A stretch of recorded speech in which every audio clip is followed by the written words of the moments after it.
Alrighty, welcome everyone. I'm so excited for you guys to join us. Um, Before we get started, in the chat window on the right side, you should feel free to put your location, where you're at, your name. I'd love to see how far this reaches. And as we get people joining us here, let's see. Awesome. Alrighty, so welcome to Practical AI Solutions and Bots. I'm generally excited for this one. Over the next hour, we're going to be getting into the real usable AI solutions that actually work for you guys. My name is Kelsey Richards. I'm the Customer Success Manager here at Epiphany.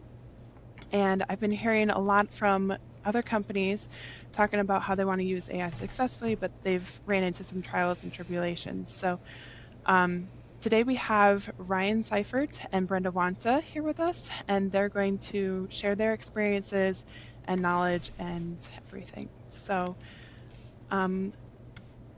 before we dive into it, let's have some fun.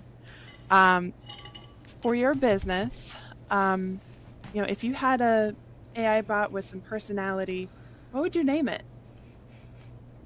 Let's see it in the chat here, and I guess while we wait for some responses, Ryan, Brenda, any ideas on your bot names?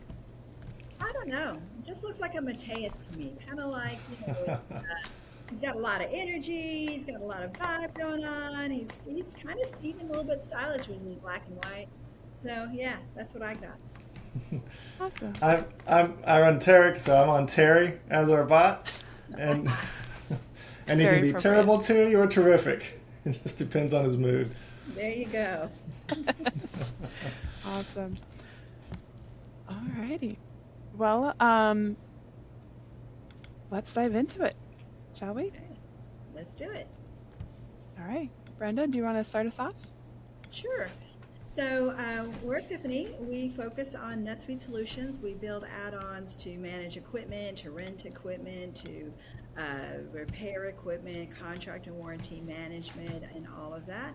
We have also started to develop inside of NetSuite some deep AI expertise, really focusing on the level of expertise to help you understand why is your account slow and what can you do to make it faster. So that's a little bit about Epiphany.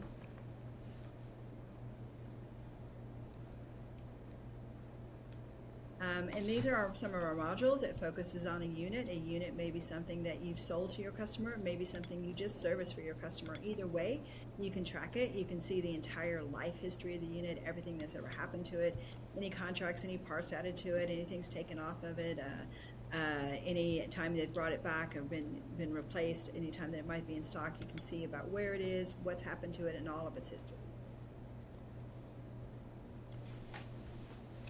I'm Ryan Seifert. I run Tarek Technology. We help companies and business owners understand where and how to apply AI. So if you're coming into this and you're curious where to apply AI, how do you get your ROI around it, that's really the questions we help answer. We'll look at your business processes, identify where and how AI plugs in, then we'll help you do the implementation to get it out to your team. Along that same lines, we do a lot around technology strategy and data strategy. One of the key areas we've identified with AI to get it more repeatable is to make sure your data is clean, organized before you feed it into AI. You're going to find it does a much better job on keeping everything a little more predictable. Awesome. All right, let's dive into it. So hope everyone got their afternoon coffee, and let's start the conversation here. All right, I'm excited for this one. So, Ryan, I have heard, well, at this point, hundreds of customers talking about it, both online, directly, from companies we've watched just on the internet. I mean, just it's everywhere, right? And we hear a lot about you're going to lose your job, you're going to do this, it's going to take over. And then we hear about, yeah, we're using it for great things. But what I don't hear is exactly what are you doing with it? What are the benefits? Why did you do it? Would you do it? Like all the things that make it real. How do you really use it? What's the practical use for it? I'm just not hearing it. So I'd like to start off with just some basics. So how can I know what is a good use case for AI? I love that question.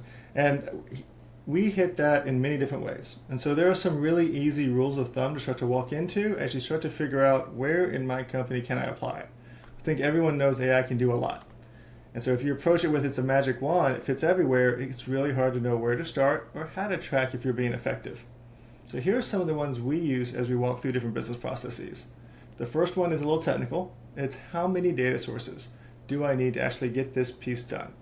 And so if you're looking at a workflow or a process that has data from 18 different spots, not going to be the best spot to start.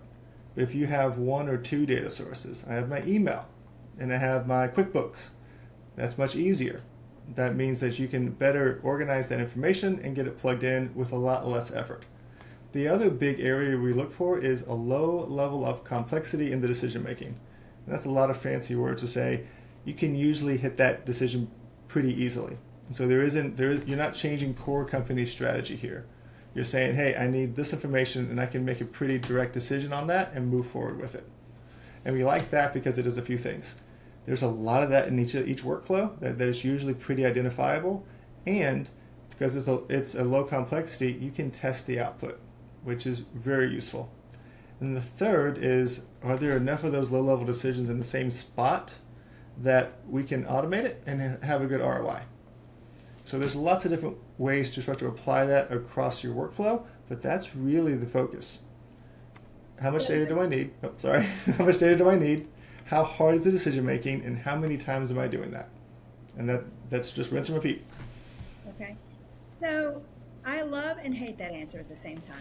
So, having done this work for a lot of companies, understanding that you want to start in a simple area, understanding, a couple of data sources, not 20, makes a lot of sense if you work with this a lot. Because if you're dealing with 18 different data sources, do they define the same thing the same way, the same cost?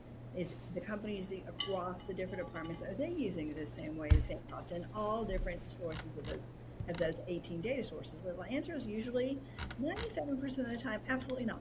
Right. There are differences. Therefore, when you use your AI, you're not getting consistent data. But then I'm frustrated because I want AI to be my magic wand. Why do we have all this hype if I can't just go ching and get exactly what I want with 100 data sources as complex as I'll get out? So, are you saying that we start there and we can get to the complexity? And the way we approach AI and the way we've seen it be most effective is you start with the small areas and you start to build a foundation. And you hit it exactly. If you're hitting 18 different data sources and 8 of them have the same information but they're all structured differently, AI is going to get confused just like you will, just like your team will. Which ones are accurate? Which one are we talking about in this context? How do I know all those areas are in there? But AI doesn't generally ask a lot of questions back. It'll make a guess and keep going, which is great in some areas, but really bad in a lot of other ones. And so that's why you're getting those pieces cleaned up first. You're going to get a lot less confusion in the AI, and then that's going to help you get to a better answer. So I remember you telling me a story, which is both amusing and horrifying, of a company that decided to use a Claude dashboard, and they were like, this is the best thing ever, and they're just going to town, and 3 months later, what happened? And so they built great dashboards, and they were seeing good data, and it was rolled out, and they were excited. They'd have AI go fetch the new information, pull it back in, and guess what? Refresh the data, and then they're on current data with their fancy new dashboard. And then they just started to feel a little weird. And so someone started to peek under the hood. The AI had stopped refreshing the data months before, and they were working off completely fabricated numbers. And so it's very important to understand how your AI is actually running and how to validate it, or you could be flying blind literally. So I hired Tarek to come do my AI, and it's swinging and it's looking amazing. So what should I do to take a look? How do I not have that happen, I guess? And this goes back to a lot of the same areas we'll be touching on. We look for small steps that are verifiable out of the AI. So it's not do a whole bunch and then we make sure the output works. In our example with the dashboards, it was going to fetch the data, it was organizing the data, it was moving it into the dashboards, it was reviewing the output, and then it was sending it forward. That's a lot of work for one agent. If we can streamline that to a small step, go get this piece of information that I'm expecting and give me the output, and I'm going to validate that that came from the system, then you know it's actually taking the steps to do.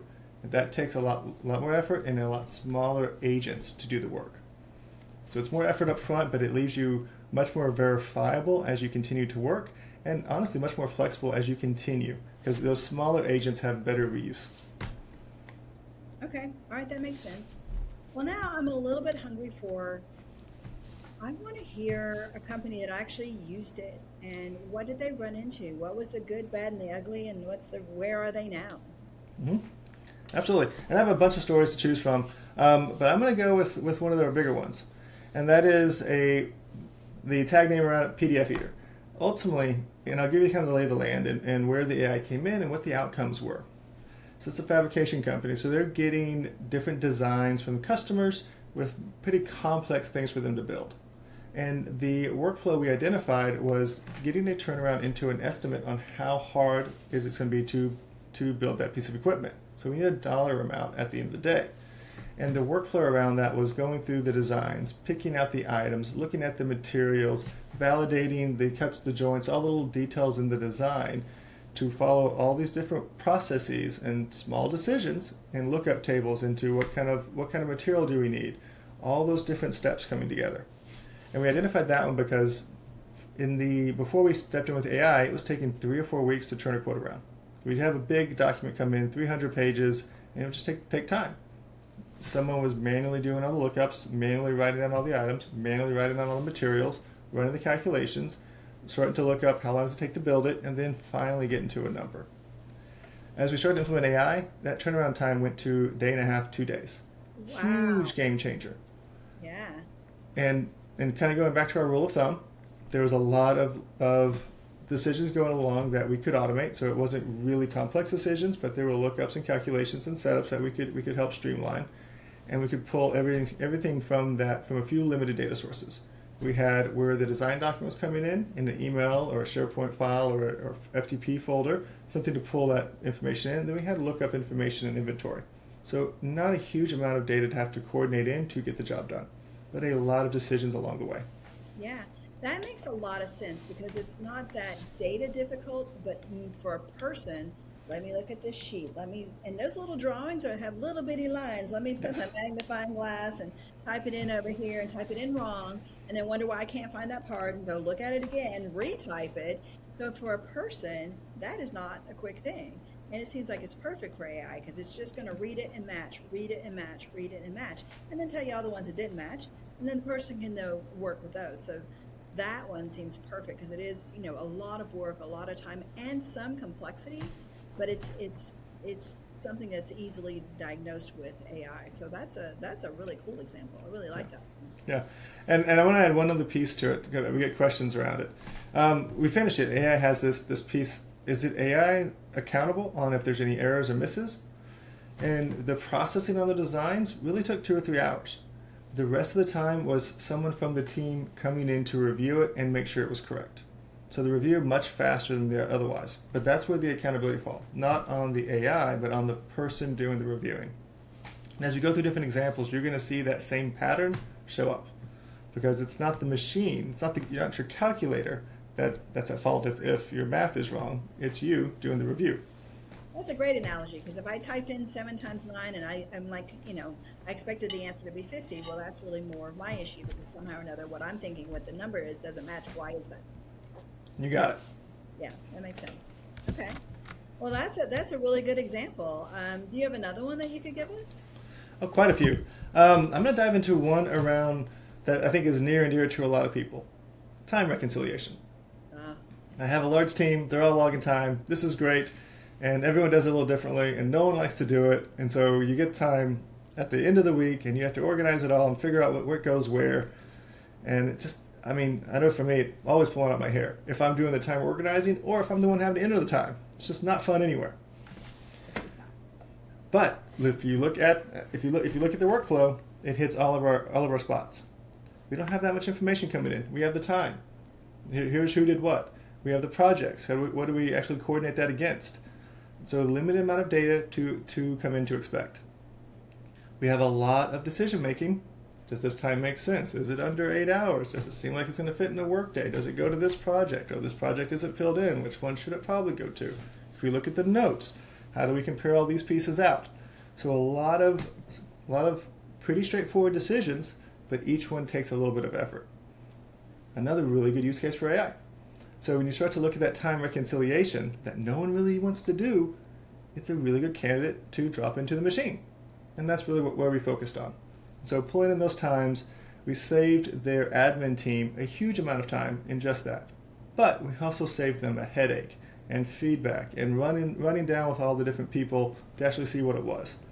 Because as we start to build out that time reconciliation, there's a lot of places we can apply it. Because we don't have to necessarily wait till the end of the week. We can apply it more in real time. We can take different steps through that so that we get feedback faster, if that all makes sense. So at the end of the day, the ROI ends up being the time savings, but it's also a smoother team, a less frustrated team, and a more engaged team.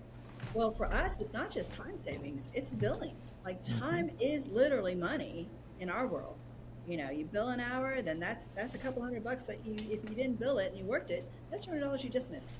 Right. A lot of money, it adds up quickly, and you know, the thing is too, like you send an invoice out for the last 2 weeks and someone says, oh, I haven't entered my time this whole month. You're like, I just sent the invoice. Now I gotta what? Tell them I'm sending them a new invoice? That usually doesn't go over very well. A lot of times we just eat it. Right. That's frustrating. Absolutely, because not only is it cost, but it's lost revenue. So it's both sides of the equation. Yeah. And just think if the system said, hey, I didn't see time from Ryan this week. What's he doing? Right? Is he on vacation? I can go check his calendar and know. But yeah, but if he just is being lazy and he's distracted, let's ping him. Yes, same again. Low-level decisions, not complex, not changing the company, not doing market research and figuring out a change in business strategy, but just the blocking and tackling that goes on the day-to-day. That's what you want to identify first. Yeah. Okay. I like it. We got to talk more about that offline. Okay. Sure. So, what else you got, Ryan? I think another one that we're working on that I'm really excited about is a double validation. So this one is diving in and starting to understand complex estimates and making sure everything is accounted for on there. So just like you had with the last one, Brenda, if the time isn't there and we have to come back later, it's a hard conversation. Same thing happens if you're doing quotes. So whether you're building a house, whether you're building an inventory and furniture for an event, whatever you're doing, what happens with quotes, you get an initial order and there's a lot of stuff that goes on with it. And making sure everything that you need to accomplish that is included can become its own process. Especially if you have multiple different team members who are coordinating to complete that full inventory for the quote, if that makes sense. So you have different people involved, all coming into the same area. But to review that quote, we'll go back into that lower level, kind of easier decision making. If I'm going to use a couple of easy examples that I think everyone will be able to follow. If I need a table for an event, I need a table and I probably need chairs. So is that table there? Does it normally come along with 4 chairs? Should that be there? Okay, great. If those 4 chairs gets missed and I still need them, what happens? And so you start to track into all these lookup tables, these small decisions. If this is there, are these there? Here's the situations that I need them to be there in. And you build out that review process. Okay. That makes a lot of sense. Because, yeah, the same problem is if I said, okay, here's your 20 tables and I forgot to quote the chairs for all that, that quote's going to change a lot. They're going to be very unhappy. You got it. And the table is one example, but there's a lot of places this applies. Complex work orders, big ones, engines, repairs, you name it, it really starts to add up. Yeah. And the big take... repair and I forget to quote any bolts inside of it, any screws. Yes. 0, that's a problem. Yep. Exactly. And I think that one of the takeaways as we go through different examples, it's not just that example. If you look at it and kind of break it down, that's what you want to be applying to your company. So it's not just, oh, can we streamline quoting? Yes, but we can streamline it in these ways, and that may be applicable across your organization. Yeah, I like it. And a lot of it is also doing what we normally do when we enter a company, which is let's talk about your data. Who has it? Who organizes it? What does it mean to every company? And as you refine those, you can get more and more out of AI. So just one more thing for data cleansing as part of this whole entire process, right? You hit exactly where we start. I mentioned data last, but it is normally one of the first spots we start. We stop with companies. Because if we don't understand how to get to the information, we don't have alignment on that, we are never going to get a predictable AI that actually understands what they need. It just Right. doesn't happen. Exactly. Exactly. So with that, I think you have something about legacy software. So how does it apply to legacy software? This is one of the newer use cases we started to explore. And everyone knows, oh, you can code pieces up with AI, and it kind of does these different areas, and it's really changed how we develop, what that looks like, and how we deliver. And so there's a lot of functional areas coming in. A common situation companies bump into is that they're on some old legacy software. I had this built 20 years ago. It's still ticking away, but we know it's a problem. We know it's a concern, but we don't really know how to easily address it. The fun part about that legacy software at this point, if we really start to apply AI, is we can start to identify, here's the test, here's the use cases, here's the information around that legacy software, and then help move it forward quickly, if that makes sense. So we're taking the old, and especially if we have access to the old code base, we can take that, leveraging AI to quickly start to cycle through it, move it forward, get it into current tech that your team can still use, while validating it's still going to have the same outputs as the old software. I'm going to take, yeah, especially if we can run that old software internally and start to compare the AI output against it. Yeah. And yeah, so it's entirely doable. I know there's still companies out there in COBOL, from Yes. the 70s, 60s. Like, and those programmers are literally dying. Like they're just dying out of existence. There's not going to be much, you can hire to fix it. So, getting on AI to handle those things now is a good idea. Absolutely. And I want to call it, there's a double-edged sword with that statement, which I really like. Updating your software so it plays nicer and uses current tech is going to help you across your organization in many different ways. AI is also helping that COBOL developer. You can have a developer who understands the pieces, and they're leveraging AI to help with the interfacing into the COBOL code. So there are a couple different ways to start to hit some of those legacy softwares, leveraging AI appropriately. So it's not that all the COBOL developers are dying. They're older, but with AI involved, you can usually get someone who can get proficient much quicker and doesn't need the same level of depth. Yeah, that makes sense. Although I have had those phone calls, we need help right away. Yep. Yeah. Those have happened. Okay, awesome. I have a little bit of a different question. I keep hearing a lot about vibe coding. I love the word. We got a vibe going on. That's usually a good thing. But when you talk about AI, it's not really always stated that way. So I'd love to have a little dialogue about vibe coding. What do you think about vibe coding, Ryan? I love vibe coding. I think it is fantastic. I think it lets people who have not really dove into the development scene or code get some of that experience in place and see how powerful it is. And I love the fact that people will try it and have stuff come out and like, this is amazing, it's great. It is fantastic for mock-ups, for prototyping. It's a very different ballgame to take that prototyping and get it into a production-ready state. So when I talk to people and they're vibing and they're having a great time, and then I get a call a week later and say, I'm stuck. I have this dashboard that I created, and I want AI to keep using it, but every time I give it to a new team, it gives me a different kind of dashboard or a different kind of spreadsheet. It's just changing too much, all the different ways. Very common issue. You vibe coded something useful, you tried to take it to scale, you tried to get it into production, and you're not getting predictable results. That spreadsheet changing, that's an unpredictable result. Yep. And that's where I see people been to it. There's one other call out as people start to play with vibe coding. Really great mock-ups, prototypes, be careful with production data. There's a fun story around McKinsey. McKinsey vibe coded and started to develop some really cool APIs, and they were getting some functionality out really fast, and it was cool. And they were updating different areas, getting more releases quicker. And then someone realized that their endpoints didn't have proper authentication around them. As they had vibe coded the different API endpoints and started to get them into production, they were not properly secured. So they were leaking data. This wasn't one endpoint. It had hit part of their development process around how they did the vibe coding. So as they released, it hit 20 plus endpoints. Wow. Identified after they're already launched and in production. Ooh. So the call out there, vibe code away, it's wonderful for mock-ups and prototypes. When you start getting ready to go to production, slow it down, pull in a few more people, and make sure it's going to be handled appropriately. So it's not don't do it, do it. It's awesome, but do it responsibly. Yeah, that makes complete sense. And it's so great. I mean, we love vibe coding. We do a lot of it here, and we know that we want to, use a team that may not be our dev team to get it all and get all the requirements and a mock-up of how we want it to work and why. Then the dev team can assess it, all the things that it needs to be actually ready for production and inserted with the other software. So yeah, so it's a great tool. We just got to know when and how to use it, like Yep. with most things. With most things, it's not a magic wand. Yeah, it's a tool. Make sure you're using it appropriately. It gets much easier. So I'm curious, on some of those, you gave us a few examples and you've done some others.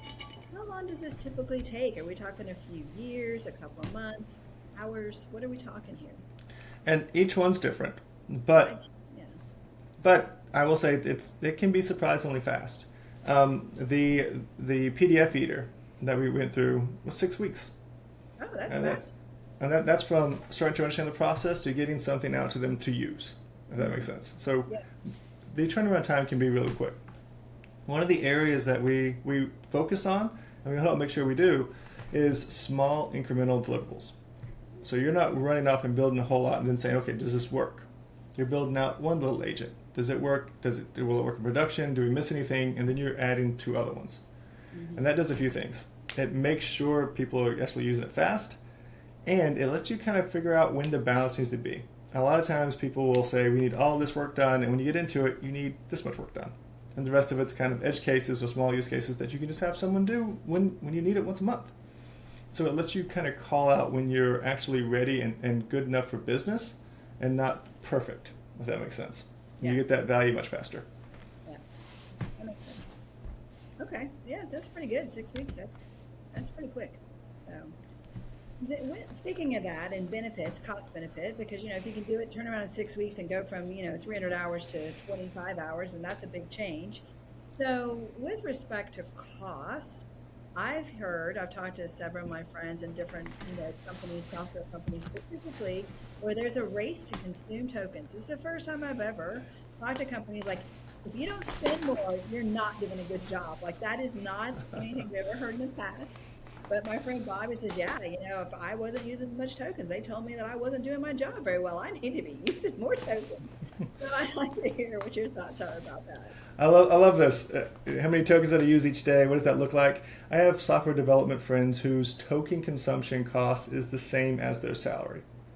And that's the look I get. But they're doing a wonderful job, and the company's happy to pay it because they are so productive. Their workflow, their workday has changed from let me focus on one task to almost keeping different plates spinning is the most appropriate term. I'm working with AI. I send this one off to go do something. 10 minutes later, it's going to come back. I have 10 minutes. I should kick off another AI. I should kick off another AI. And so the balance becomes, okay, go do work. I need to review it in a second, and here's another one coming through. And so for your really strong team members who are very excellent at AI, they're juggling and context switching 4 or 5 different areas and keeping all those different agents running. Those agents take tokens. That's their fuel, that's their gas. So that token consumption can almost be directly related to how efficient someone is being with their time. And it's a lot to juggle. Wow, that's a whole new paradigm shift for sure there, to use some really old words, but that is, that's just a different way of thinking, a different way of analyzing. A different way of working. New tools, new approaches. And I wonder about that though, because while understand how they can go from one AI, like I've got this AI working on this one working on that, but at the same time, are they allowing enough time for the actual review and the actual making sure that they didn't go too fast? I'm super guilty of that in my personality. Like I want to go, and then I miss details. So I'm going so fast, like, oh, come back and go grab all these 20,000 details that actually need to go with it. Mm-hmm. And that's where we're seeing studies. People are turning over more and more decision-making responsibility to AI, and it's really easy to. Because if this thing is right 95% of the time, and all I'm doing is hitting next, okay, go, it's easy to stop reviewing. Yeah. And it's really, yeah. So there is not an easy answer around that. There's some techniques and ways to help make sure people are actually walking through it. There's ways to add auditing in between your agents. So as this one finishes and this one goes over here, you can track into where the hallucination or the issue arose first, so you can fix it. But making sure your team stays focused, is actually doing the in-depth review, that's more of a discipline and a process area. Yeah.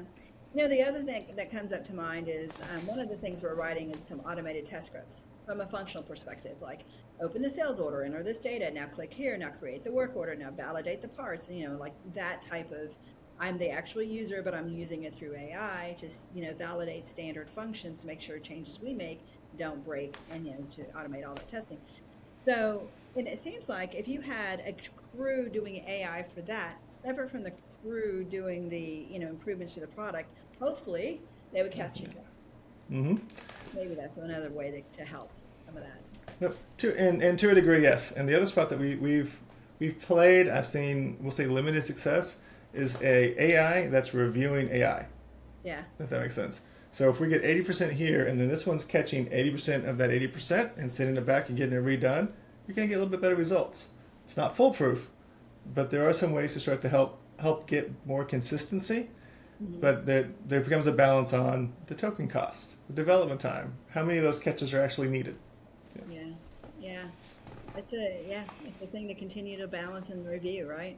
Mm-hmm. Cost versus the risk versus all of it.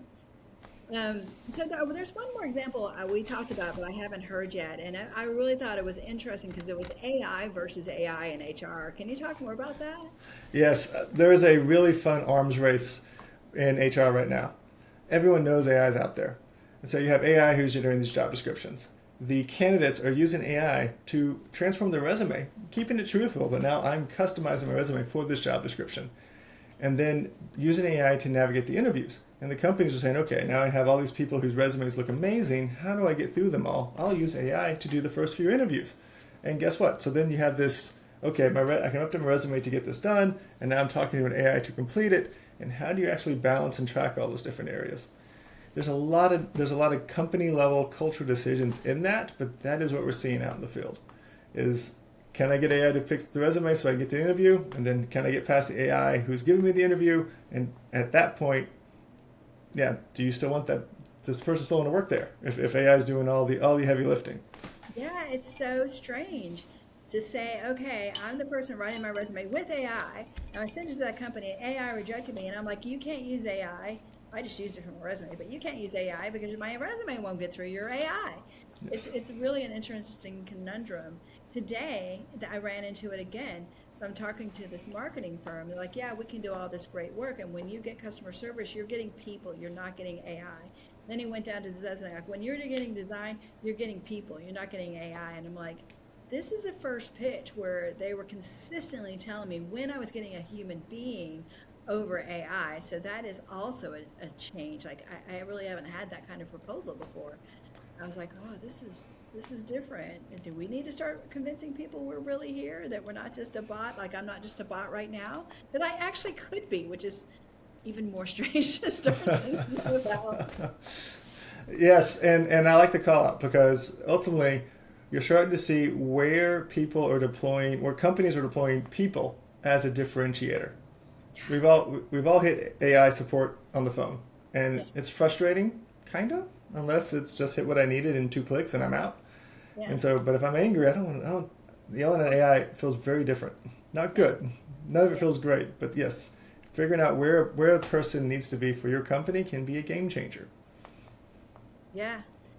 So many shifts in just how you think and what you approach and all of that. Just interesting. So Ryan, what have I not asked about AI that you want to answer? Ooh, we hit some of the workflow changes, and that's always my favorite one. Is starting to talk to people and see, okay, what part of your workday, what of your day to day have you learned to depend on AI for? If that makes sense. Yeah, that makes sense. Speaking of that, what are you guys doing that's new for Tarek? Oh, and it kind of merges right into the workday. We are helping leadership and C-suite people leverage AI as an assistant. Most of the time, these company leaders are tight on their time, tight on their ability to go innovate and play with different areas, and we can help with that.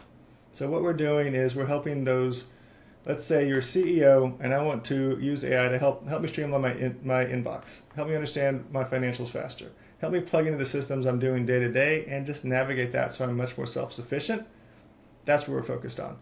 And so there's a section where a couple of days with you, you will have a AI assistant that he'll handle your emails, give you drafts, plug in, be able to research your upcoming meetings, help you prep for them, help you flip through your financial connections to understand what reports you need, when you're going to need it, and help you complete those much easier than otherwise. And the goal isn't to replace all those pieces, but it's really to get that leadership into a spot so they understand the strengths and the weaknesses of AI and how to get themselves more efficient, and then how to help their teams do the same.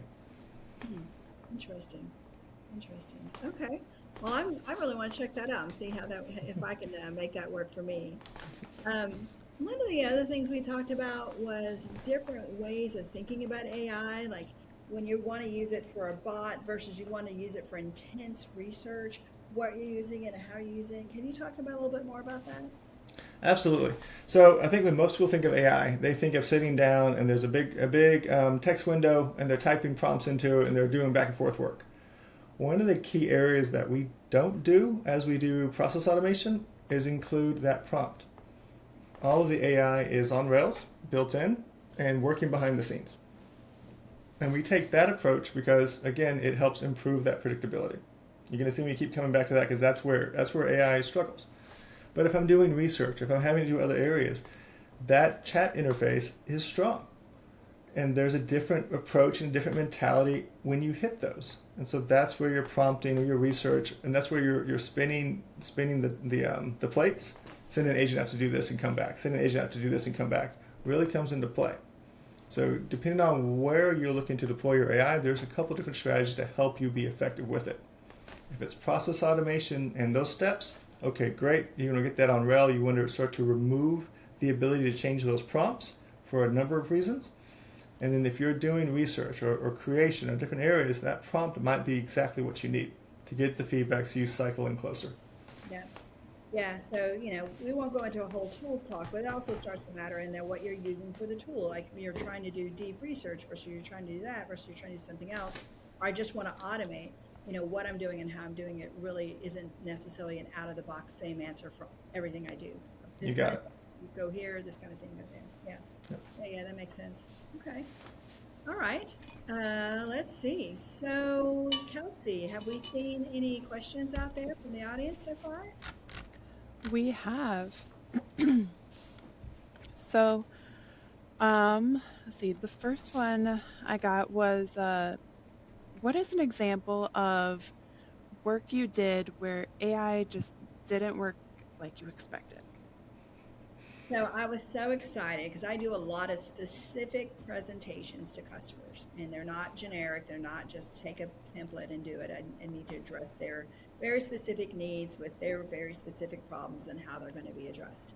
So I'm like, what a perfect place to use Claude. So I used Claude and I did my presentation, and then it gave me back really great responses, but it's a presentation, so I expected spectacular graphics.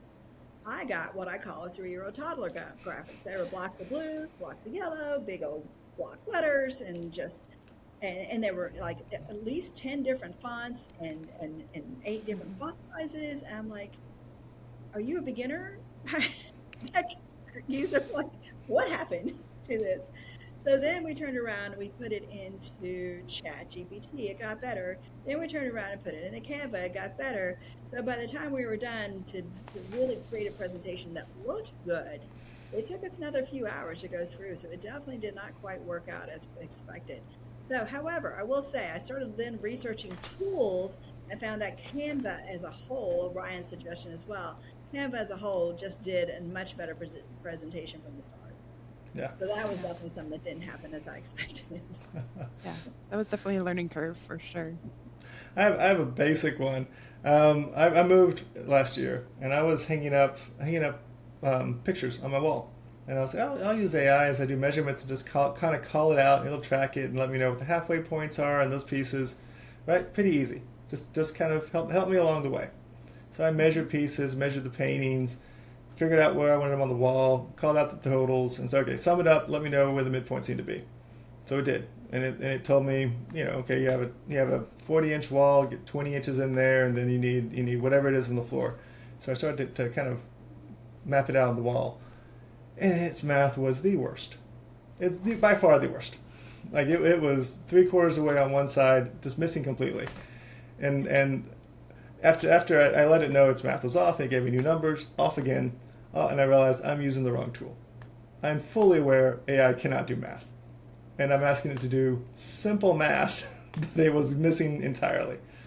So it'll surprise you, but it does go back into using, kind of to your point, Brenda, the right tool for the right job. Exactly. It really does matter. Awesome. All right. Another question we got is, what time savings do customers get with bots? This one's fun because it does go back into it depends, and it can be really high. It can be lower because you're getting your ROI in different areas.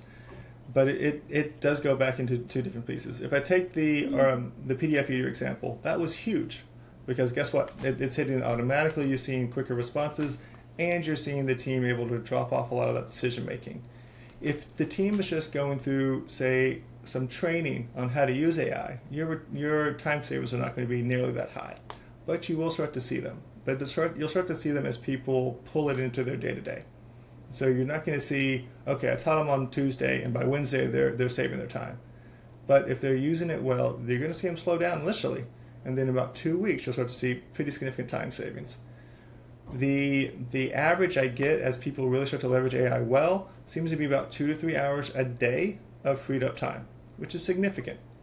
Wow. And it doesn't seem to stop after that point. That's where they start to identify it. They see the change in their processes and change in how they work. And they stop tracking their save time because their workflow has changed. Their expectation for themselves and their capacity has also shifted. So you start to see this. You start to see the time savings discussion stop, and more on how do I cram more plates ultimately? How do I spin faster? It becomes a conversation. Interesting. So ours was a little different. So a few years ago, we discovered there was a particular function that we had written for different customers in different ways, and like, wow, we really need to not do that. We need to have we want to combine that into one thing and do it, similarly across the board. So I got our developer and said, hey, take a look at this and analyze all of these across each other. Note the differences, the dependencies, and all of that. These scripts were fairly fat, so it took him about 30 days. To do it, to document it, like here are the fields, here are dependencies, here's what it does functionally, here's what it does technically, here are the recommendations. All of that took a while. Now it wasn't 30 days, 8 hours a day. It was 30 days of elapsed time. It's probably maybe, I don't know, 40, 60 hours of actual work time. So now we built our tool, Epiphany Lens, and like, let's do that in Epiphany Lens. Oh wow, we got all that in, I don't know, a few minutes. I don't know, 5-10 minutes. It was amazing. So that was a time savings that's a little bit more of a one-off, but still, it's a time savings. Like, that was really great. And a significant time savings, and on a process that everyone probably knows they should do more often, but they don't actually want to do that often because it takes so much time. Exactly. Yeah. Exactly. Awesome. I think we have time for one more, so let's see. Let's make it a good one. Where did AI surprise you? I have a fun one on this. I think the most surprising take for AI for me was when it made my mom cry. Oh no. Which is, right? I almost felt bad, but what are you going to do? So I'll kind of give the lay of the land of what happened. It was a Friday night. I was bored, so I'm sitting at my computer, and AI can make music, which is cool. And so I sat down and had it made a song for my friend, for my brother. And my parents were on a trip to Europe with some close family friends. Like, they've been planning this thing for years. They were out there on a once-in-a-lifetime experience, and it's just me hanging out on a Friday night. So I spend like 15, 30 minutes, kind of gave it some details on the trip, some of their friendship details, said it write a song for it. Did the song, kind of laughed about it, sent it over to my mom, and she's in Europe, so it's at night, so she'll get it in the morning when she wakes up, and I just kind of went about my day. Kind of forgot about it, off I go. Get a call around 10 o'clock the next day in the morning, and it's my mom. She's crying. She's played this for family friends. They're at dinner. They just can't believe it. How did you get a band? How did you line up a chorus to sing for us? This is insane. How long did you work on this? And I have not had the heart to tell her it was AI. Just like, I hope you have a great trip. So don't tell her if you bump into her. But that's been what was most surprising. So she Well, still we want doesn't know it to was AI? No, I don't think so. Oh, hope she doesn't watch this webinar. Yeah. well, that is a great story. So it made her so happy she cried. That's pretty awesome. That's a great way to wrap this up, Ryan. It was a lot of Oh, fun. that's Yeah. awesome. Excellent. Alrighty. Well, thank you guys so much for joining us today. Feel free to reach out if you have any questions after the webinar. Reach out to Epiphany. You can see our website here at the bottom, our phone number, our sales email, everything. We're always here. We're not AI bots. We are real people. So you will be able to talk to us. Any closing statements you guys want to make today? Just reach out if you have any questions about AI, whether it be inside of NetSuite or outside of NetSuite. Ryan or I can help you out. Yep. Excited to hear what you're bumping into and see how we can help. Thank you guys for having me. This has been a lot of fun. Thank Awesome. you, Ryan. Thanks for joining. Alrighty, have a good one. Bye, everyone. Bye-bye.